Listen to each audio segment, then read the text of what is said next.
En el Evangelio de hoy vemos cómo nuestro Señor fue tentado por el diablo.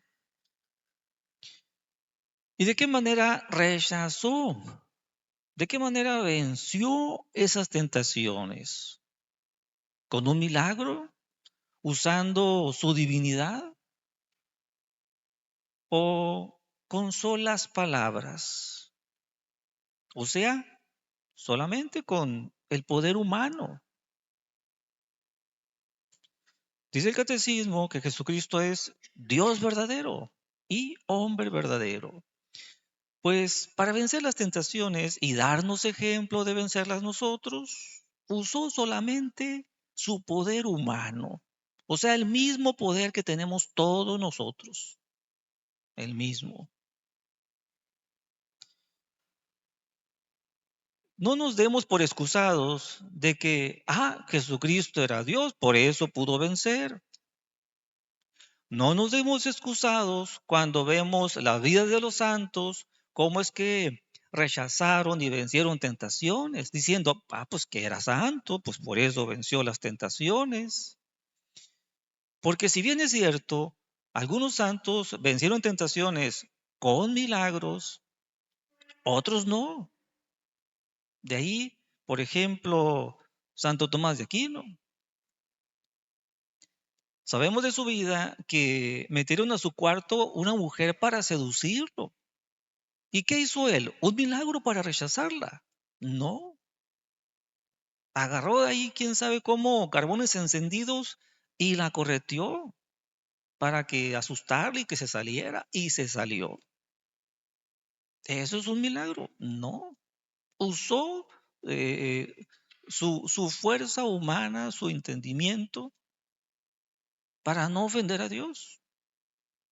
Ya después, eso sí, pasó algo muy divino, muy celestial, que Dios nuestro Señor mandó a dos ángeles y lo ciñeron con un cíngulo. Le pusieron en su cintura un cíngulo en señal de castidad. Eso sí, fue muy celestial, muy divino. Nosotros no podemos hacer que bajen dos ángeles y que nos pongan la corona de gloria porque vencimos tentaciones. Pero sí podemos hacer que el ejemplo que nos dio nuestro Señor y el ejemplo que nos ha dado los santos. Bueno, ¿hasta cuándo vamos a empezar a practicar el ejemplo que nos dio nuestro Señor, el ejemplo que nos ha dado los santos?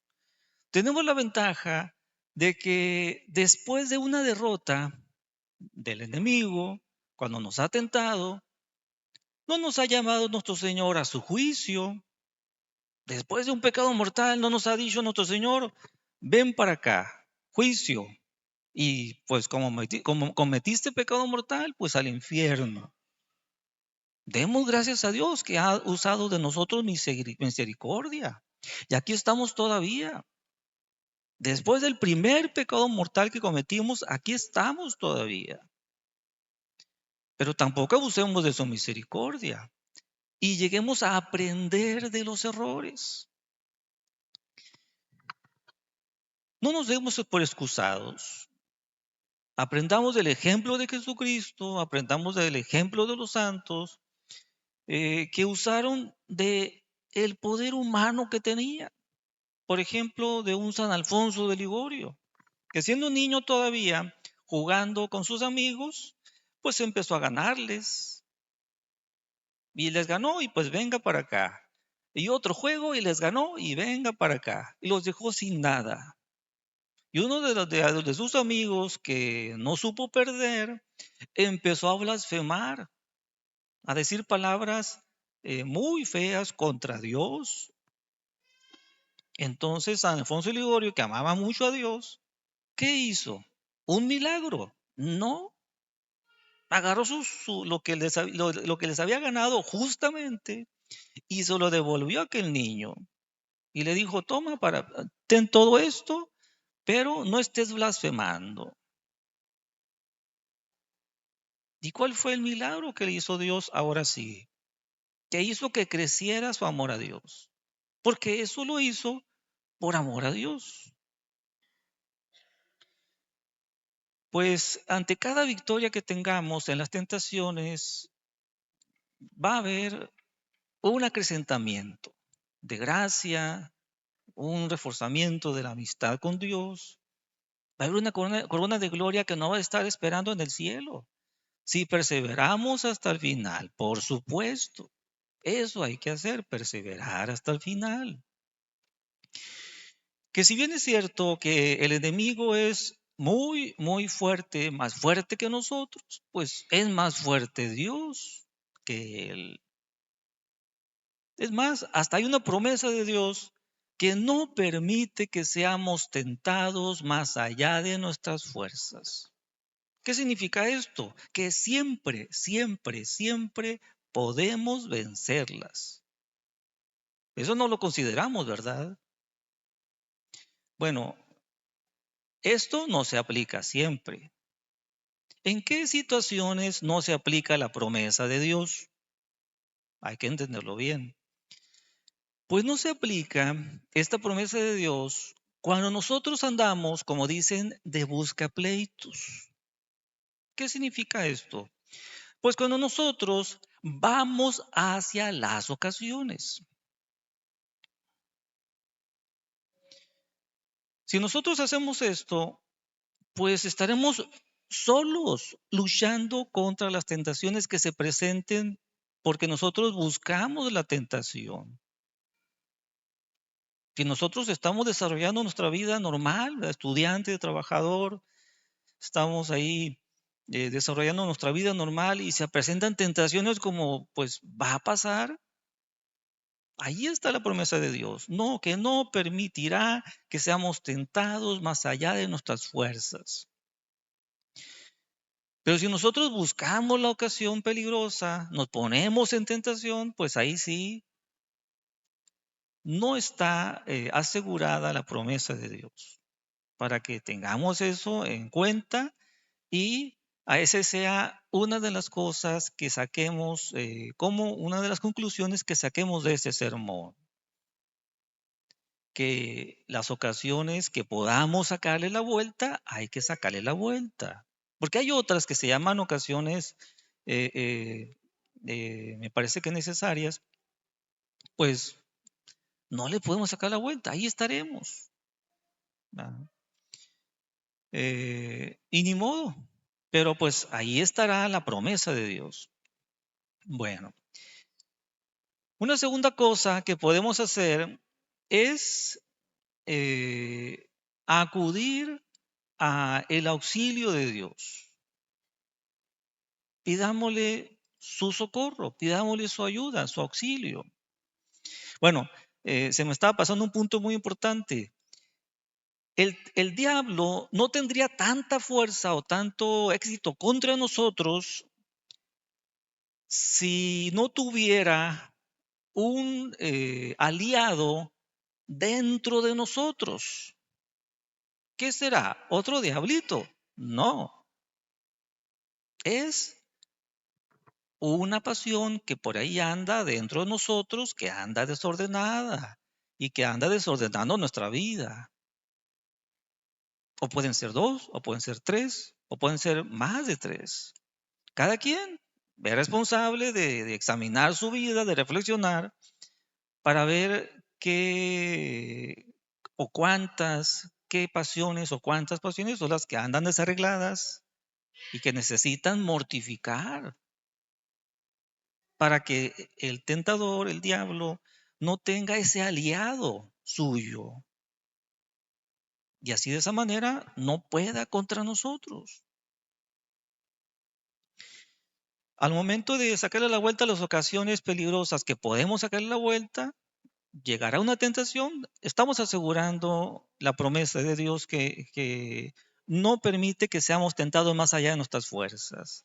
Al momento de que estamos poniendo de nuestra parte esa mortificación de esas pasiones desordenadas, pues estamos asegurando otra cosa más. Pero en esto seamos muy sinceros con nosotros mismos. ¿Cuántas veces hemos empezado a combatir una pasión dominante, que así se llama, a la pasión que es la que más nos trae en las caídas, que nos lleva a más caídas, y no somos frecuentes o no somos generosos en combatirla? Por eso es que se dan estos, ahora que empieza la cuaresma, se dan los retiros cuaresmales, pues para que cada quien haga su reforma de vida o su plan de vida y que examinen seriamente cómo han llevado hasta aquí esa mortificación de esas pasiones. Ah, es una vez al año el retiro cuaresmal, pero cada mes pueden hacer una revisión.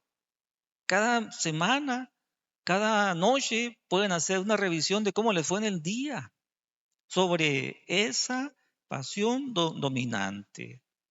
¿Qué tanto la convirtieron en ese día? Para que sean constantes pues en esto. Y así no les suceda que al cabo de 4 o 5 años pues ya anden batallando con una mala costumbre. Que no lleven su vida de una manera em, impulsiva. De tal manera que se despierta uno un día y dice, pues si yo no tenía esta mala costumbre, este mal hábito, ¿cómo es que llegó a mi vida? Eso sucede cuando uno lleva una vida impulsiva, que no reflexiona sobre sus actos. Así que ahí está una segunda conclusión que podemos sacar, que seamos, eh, hagamos muy bien esa reforma de vida en el retiro espiritual, o si no hay, que es uno de los avisos que le voy a dar, pues que ustedes lo hagan si ya saben hacerlo. Y si no, pues le pregunten a alguien que ya lo ha hecho otras veces. Por último, eh, otra cosa que podemos hacer es, antes de que pasen las tentaciones, ¿qué podemos hacer? Pues ofrecer alguna mortificación. Esa mortificación nos va a llevar pues a como ejercitarnos para cuando llegue el momento del combate. Nos va a llevar, bueno, otra cosa más, poner estrategia en el combate. Se los platico pues a modo de un ejemplo y un ejemplo de la historia universal. Había un pueblo que eran los espartanos, que era Esparta. Pues tenían unos enemigos que eran los persas y iban más de 1 millón de enemigos persas a atacar al pueblo de Esparta. Pues se reunieron 300 soldados, nada más. Eso sí, muy valerosos. Pero ¿qué utilizaron aparte de su fuerza? La estrategia. No se esperaron en su ciudad para decir, pues ahorita que lleguen hasta acá, vamos a ver a cómo nos va. No se esperaron a que llegaran a su ciudad para luchar. Tampoco se fueron al valle para que ahí se desplazaran todas las cuadrillas. Se fueron a ese lugar estratégico llamado el estrecho de las Termópilas, donde de un lado estaba el cerro y del otro lado estaba el acantilado. Por ese camino, ¿cuántos podían pasar? 4 personas. Como cuando uno va a la sierra, ¿no? Está el camino. ¿Cuántos carros pueden pasar? 2 carros, uno de ida y otro de venida. Así también aquí. Eh, Entonces, venían a más de 1 millón de enemigos, pero ¿cuántos podían pasar? 4 personas nada más para ir a avanzar a donde iba. Entonces, pues de los 300 espartanos igual, 4 soldados esperando al enemigo, llegan, luchan y hasta que se cansan y se van para atrás. ¿Y quién se va para adelante? Otros 4 espartanos que estaban ahí ya ansiosos por ir a la lucha. Y detrás de ellos otros 200 y tantos esperando su turno. Así de valerosos, pero también así de estratégicos. Si se hubieran esperado hasta la ciudad o hasta el valle, iba a ser un desastre. Pero ese fue el punto estratégico. Me quedo hasta aquí en la historia, en esa historia, para irnos a la aplicación que debemos de hacer nosotros. El enemigo, que es el diablo, quiere nuestra perdición y quiere llevarnos hacia la ciudad o hacia el valle. Pero nosotros no lo vamos a dejar llegar hasta el valle cuando nos vamos al estrecho que es nuestra mente. Por ahí empieza la tentación. Llega aquí la sugerencia y ¿qué nos dice? Pensamientos sugerentes de soberbia o de crítica o de juicios temerarios o de lujuria o de gula o de pereza. ¿Cómo vamos a primero a definirlos? Si es del enemigo o no. A ver, esto que me está sugiriendo, esto que está en mi mente, ¿irá en contra de algún mandamiento de Dios? Esto que está surgiendo en mi mente, ¿irá en contra de alguna virtud?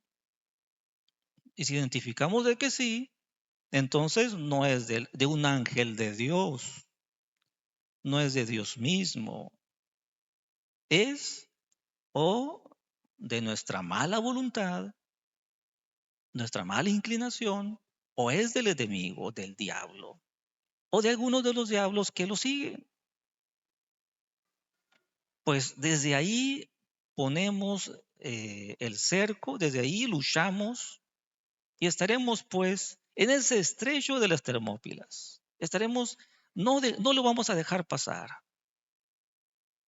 Pues ahí están varias estrategias que podemos hacer para salir victoriosos contra las tentaciones y confiemos pues en nuestro Señor.